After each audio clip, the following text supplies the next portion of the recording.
Hello Canterbury, welcome to Canterbury Live on Friday the 26th of September, and congratulations children.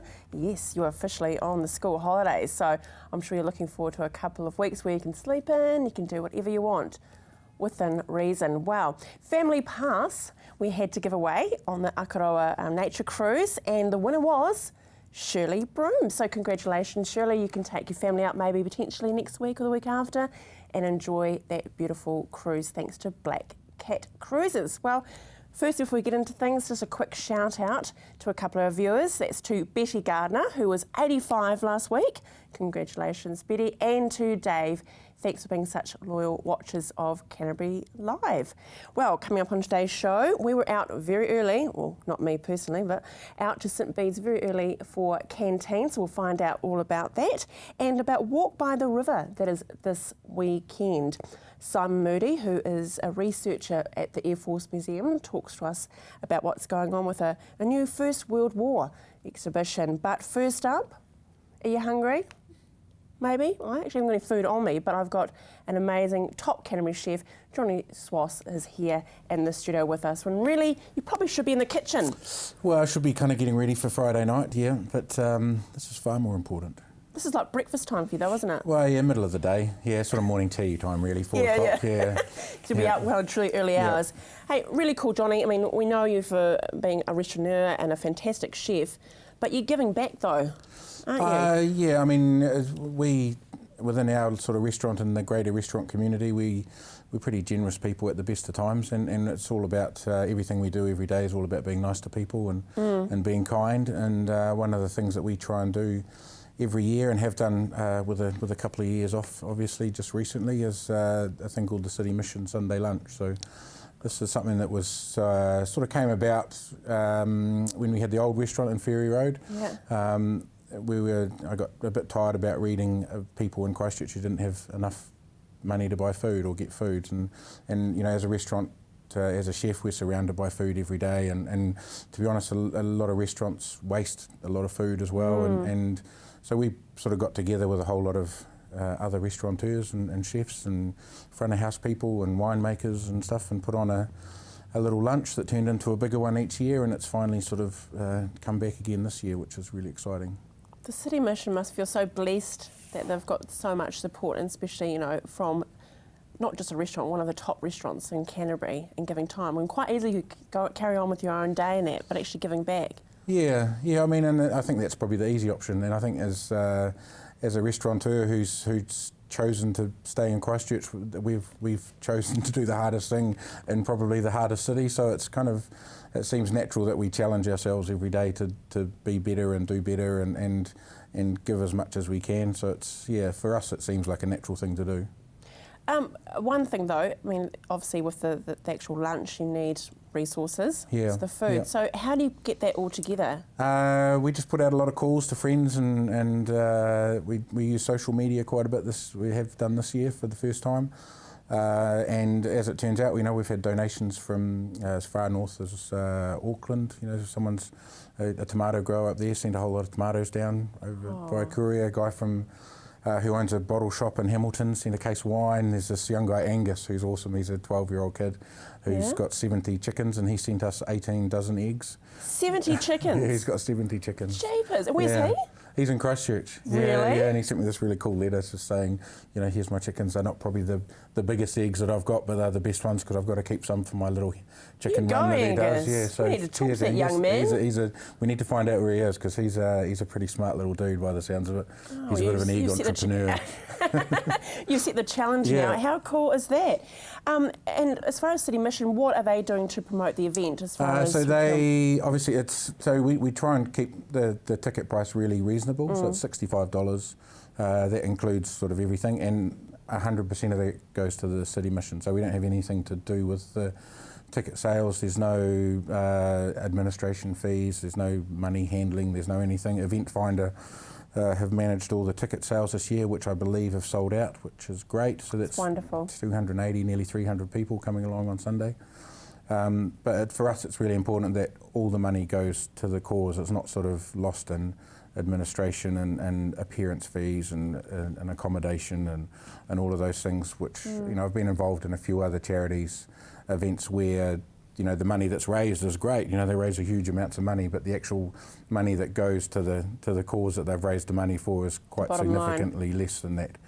So for us, it's important that it is, you know, it has a huge amount of integrity to it. And to be honest, I don't really know what the menu is yet, because we just wait we'll wait till tomorrow until we've got all the donations in and see what turns up. There's probably a bit more stuff going to turn up today or tomorrow, and if anyone out there has got some things they'd like to donate, send it into Harlequin. Well, let's use this time now. So we've got an image of Harlequin House now, but seriously though, is there certain things that you do need more than anything? Probably a little bit of produce. If you've got a bit of extra stuff in the garden, feel free to cut a few bits of parsley or something and send them in to us, or any of that sort of, you know, just anything really.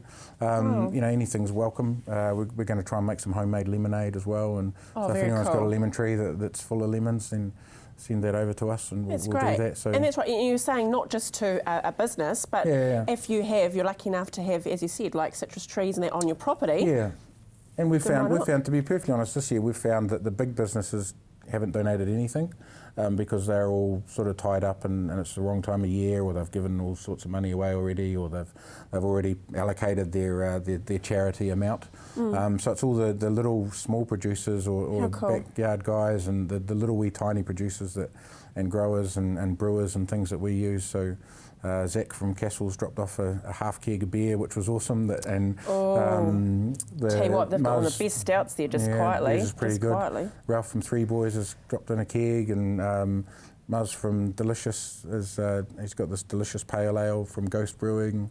You know, there's lots of little stuff all over the place. The guys from Friday Black Estate, afternoon, geez, Johnny. I know, sorry. You're saying all the right stuff.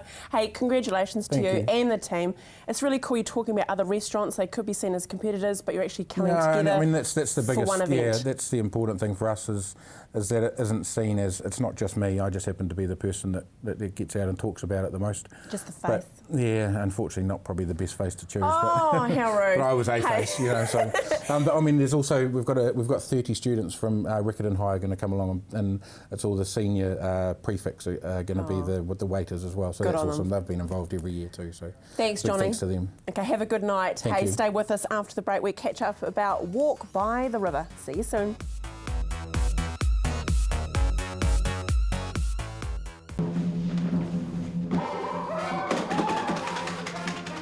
Avoid the monkeys when it comes to relocating. Trust A1 Movers, a family business since 1993 that guarantees a professional job every time. We carefully handle and wrap your valued items, ensuring they have a safe journey. Secure storage and insurance options are also available. A1 Movers, the careful, caring moving company. Oi! My son's helped me greatly with my independence now that I've got more mobility. Mum, I've been looking into stand assist chairs from More Mobility. They recline back with a footrest, then when you want to get out of them, they stand you up. You can even sleep on them. More Mobility can bring one out for a free trial. There's even electric beds too. What do you think? For more range and more expert advice, see More Mobility, corner Clarence and Princess Streets off Blenheim Road. What a difference More Mobility makes. Introducing My Freeview. This fella doesn't just preserve your right to watch free digital TV. It fits your viewing around your life. Too busy putting out fires? Record at the touch of a button. Want to watch one channel and record another? You can. And if you need to nip away, Hit pause, even a live show. for a one-off payment, you can enjoy free view when it suits you, not someone else. It's like having your own TV station at home without monthly fees or contracts. My Freeview. It's Kiwi for TV. Looking for that perfect gift for a loved one? Wanting to add some vibrance to your home, or just looking to brighten up your workplace? No matter the occasion, the Hitching Post has something for everyone. Lose yourself in their extensive range of homeware, art, glass and plasma cut metalwork. The Hitching Post is your one-stop shop for great style and quality. So come on down to the Hitching Post, 722 Marshland Road.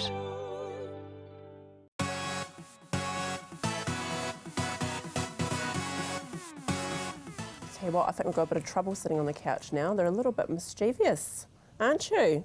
It's Mark Gibson and Evan Smith, and we're talking about Walk by the River. So tell me, why should I walk by the river with you? No pressure. Because Christchurch has got an amazing river. We've actually got two, but there's one we're very focused on and very passionate about as co-chairs of the Avon Otakarau Network. And we were approached again this year to offer a walk as part of the walking festival. And it's something I seem to do over and over again. I love doing it because I love the river. And so it's all on again, 15 kilometres. This is for serious walkers. Yeah. But it's amazing at the moment. I biked through there a few days ago, and even though it's the red zone, there's lots of distraction. Spring is really socking it to the destruction, and there's lots of life and beauty in there as well at the moment. So you've got to come along. And Evan, are you an avid walker just like Mark, or? I wouldn't say I'm an avid walker, but I certainly I was an ex-red zoner. I used to bike up and down the river all the time, and I kind of miss that, yeah. Yeah, and I suppose this is a good opportunity for those that aren't really bringing themselves to come back into the city, I guess, to actually take time to have a look through. It's a good way to explore what it's now like over there and what it could be. I think a lot of people have been into the CBD now, and that's important, but not a lot of people have been into the residential red zone, and it's almost an area that people are scared to go into. And this is one of the reasons why I'm so keen on leading walks through there, because it brings people back into there and it humanises the area again, because of course the people have gone, and I think it's important we come back and we reclaim that area for life and to give it a future which is very community and people focused, and hopefully with a lot of nature in there as well. Exactly. Well, take us through the walk. So where will we start and where will we finish? Sure.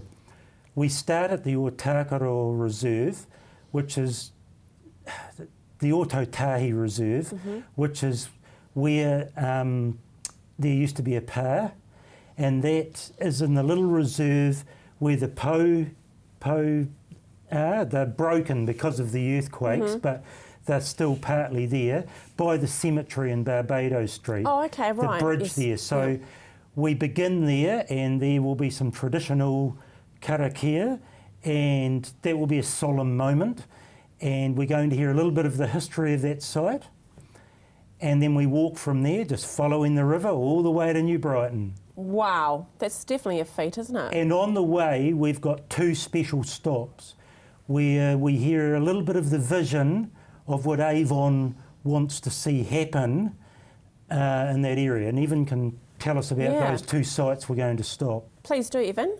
The first site we'll stop on is in Richmond, in an area between Banks Ave and Medway Street, which is there's a society there wanted to turn that wee chunk of the red zone into a Riverside Heritage Park. And there's a couple of heritage gardens there that local community groups within the red zone have been tending and just maintaining. And so we'll stop over there for a bit of afternoon tea, and then trek along to Anzac Drive via the river. And down the Anzac Drive Reserve, there's a sites there, because it's council land within the red zone. We've been able to start work planting out Indigenous trees, and a little community garden there with the schools have worked through. And so we work on that a lot with Ngāi Tahu as a Mahingakai exemplar project. Excellent. And please tell me, the Kerrs Reach obviously is a part that's around there as well, you're walking past, and we do have hope, there is plans potentially that it could be something more, couldn't it, along there with the rowing and... Well, at least adjacent to it, yes. Yeah. Probably separate from the river, but possibly a rowing lake going right through Dellington. Yeah. Which is great. We don't walk straight down Kerrs Reach because the little bridge that was there is gone. Yeah, that's right. So we, in actual fact, walk around the loop where there's a little stream round Porritt Park, and that actually used to be the natural riverbed. Okay. When they created Kerrs Reach and they straightened, they actually took that loop out. So we walk around the loop, and we'll talk about that as we go. Okay, well, let's get the facts out there. It's going to happen this weekend. Tell me times and day and so forth for our viewers at home if they want to join on the walk. Sure, well, it's tomorrow, Saturday, what day is that? The 27th of September. And you need to be at the reserve in Barbados Street by the bridge there at 1 p.m.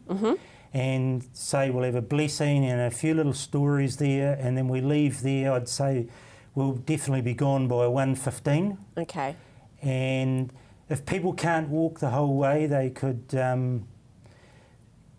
even as said, we'll be in River Road about an hour later. Okay. And we just keep going around all the way to New Brighton. Good on you. And we finish at New Brighton by the river at 4:30 p.m. Excellent. Thank you, gentlemen. Good luck with the walk. Make sure you're in great shoes and enjoy that cup of tea at the end, won't you?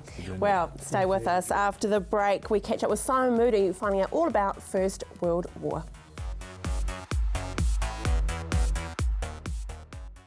Welcome to Caltex Redwood. We're a family-owned business proudly supporting our local community. We're open 24/7 for fuel and shop goods, and we have an amazing team of people ready to help you. Save at least 6 cents per litre using AA Smart Fuel cards. We also offer great value on our LPG bottle fills. We have a full workshop and Bridgestone Tyre Centre. Our mechanics and tyre technicians will get your car sorted. Caltex Redwood. We're just down from St Bede's on Main North Road. Caltex Redwood. What drives you? Action Removals, offering short or long-term storage facilities, full packing services, comprehensive rates, all fully insured and with 6 vehicle sizes to choose from. Earthquake repairs? Action Removals pack, move, store and return your valuable possessions stress-free. Action Removals, a family business that has been operating in Christchurch for over 10 years. Action Removals, your one-stop removal service on time, every time. 0800 222 526. My son's helped me greatly with my independence now that I've got more mobility. Mum, I've been looking into stand assist chairs from More Mobility. They recline back with a footrest, then when you want to get out of them, they stand you up. You can even sleep on them. More Mobility can bring one out for a free trial. There's even electric beds too. What do you think? For more range and more expert advice, see More Mobility, corner Clarence and Princess Streets off Blenheim Road. What a difference more mobility makes.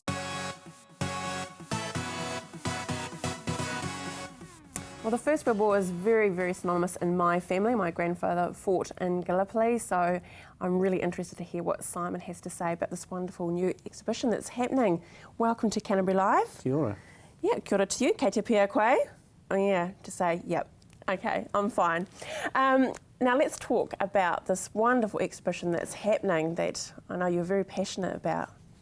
Yeah, well, it's an exhibition that's come out of about a year's work. About a year ago, a number of cultural and heritage organisations got together and realised that there weren't that many things going on in Canterbury in the region to commemorate World War I because, of course, all the recent events that have happened have kind of overtaken us.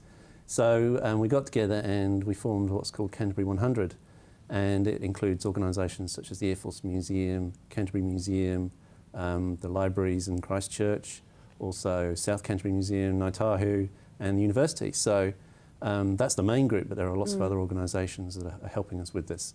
And we came up with 3 initiatives, one of which is the exhibition, another is a website for which we got funding from the lottery, which was great, and also an event that's taking place next month as well, where people can share their own First World War stories and find out more. Well, let's talk about that event then. That's happening on, it's on the 12th or the 10th? The 12th of October. 12th of October. Yeah. So tell us about that. The event is a free event. It's happening at the Air Force Museum and it's going to be running from 10 o'clock till 4:30. And what we're hoping is people will come along and bring the stories they already know, but what we want to try and do is to help them to discover the stories they perhaps don't know. Because everyone really probably has a story, but they may just not know that they have it. We are going to be having a number of experts from across the country, from the groups that are working on Canterbury 100, but also from the Army Museum and the Navy Museum on the North Island, and Alco's New Zealand.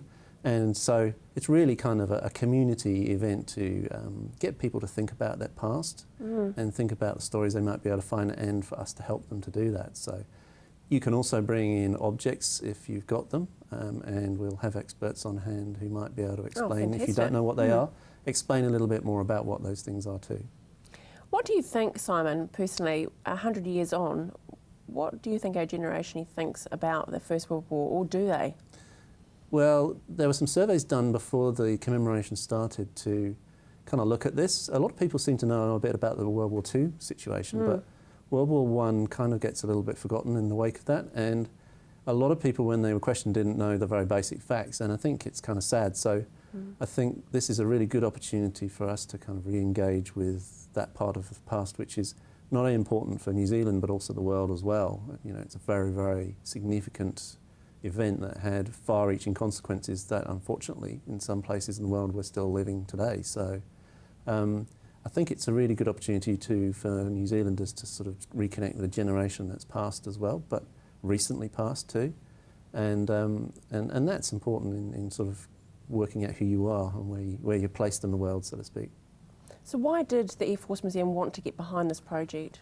Well, the Air Force Museum, the whole group sort of is very equal. There are no real leaders, but the Air Force Museum has been lucky in being less affected. We had the space, and the space to do the exhibition in particular. And we've kind of led it a little bit in terms of coordinating some of what's going on, and I was the chair of this committee that's running all of this. But you know, we're really quite keen on making sure that we can support the community.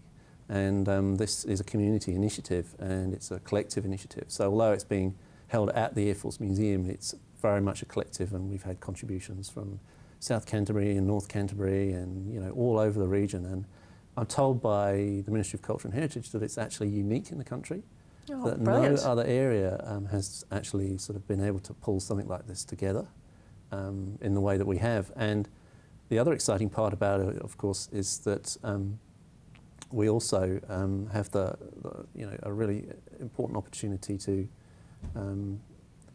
kind of promote, and what we're trying to do is also make the World War I thing evolve over the 4 years. So there'll be other events. The exhibition is designed that we can add people's stories, because we have some celebrity stories that we're starting with. Yeah, that's right. But we can add people's stories as they come to us, and they share them through our website and through the event and through contacting us. Wonderful. Hey, thank you so much, Simon. I know we could talk more. We had a picture of the wizard, but maybe quickly better put on screen. And of course, he flew for the Royal Air Force himself, so pretty cool. That's there. Right. Thank you for joining us. Thank you. Righty-ho. Well, it's been a wonderful week. Thank you for joining me. Now we have St Bede's on their canteen run. Have a great weekend. See you Monday.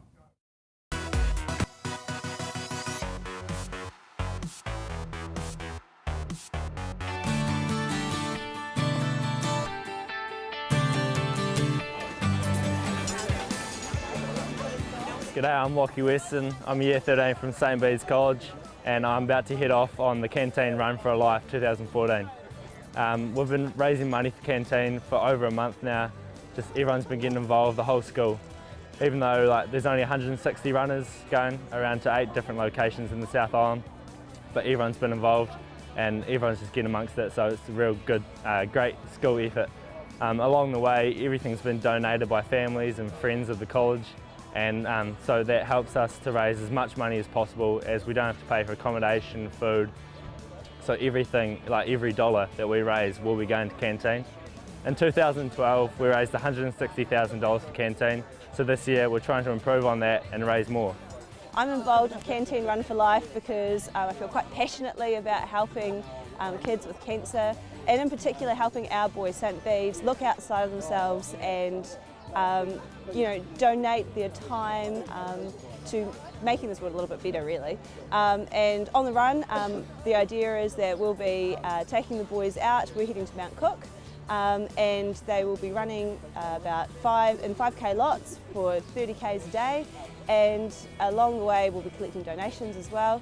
And it's really hard for them. They do struggle, and that's part of the experience though, because no matter how hard it is for them, it's not as hard as living with cancer. Well, I think everyone knows someone who's had someone that is affected by cancer, and it's just such a worldwide problem that it's just a great opportunity for me to get involved, knowing people who have been affected by it. So I'm really looking forward to it, and hopefully we can raise as much money as we can. I'm going to be running as much as I can, but I'm here as probably the driver and probably the ambassador, looking after the kids and making sure everything goes right. So and be a great experience for me as well. It brings the boys together as well. It's amazing how they bond, and there is everyone in this team from year 9 to year 13. I'm running from Port Puponga up in past Takaka. I'm really looking forward to getting some new friendships with a new bunch of lads, and obviously raising heaps of money for Canteen. This is my first time running. I'm looking forward to all the challenges and all the other upsetting things, but it's going to be a good experience for everyone. When we look at it, it's a real massive challenge for the kids, especially with all the hills and mountains involved, and it's just for a worthy cause, so we're really hoping the kids can rise to the challenge. We've had a really big build up towards the run. We've had practices pretty much nearly every day to every second day with our groups. We've also got 2 girls from Maris College joining us who have come down from Auckland, which will be pretty incredible, and they're going to have to adjust to living with stinky boys in the vans as well, which will be quite interesting, but we'll take good care of them. And our job is to massage those legs and support the boys in every way we can, and hopefully get out and do some running ourselves. Being a part of something like this is pretty amazing, and it's something good to put on the CV, and it's going to be a real good experience. So it's been a real great team effort from the school, and it's just a real great thing to get a part of, even though it's really hard on the body obviously, but it's nothing compared to living with cancer. So that keeps us motivated, and we'll keep going.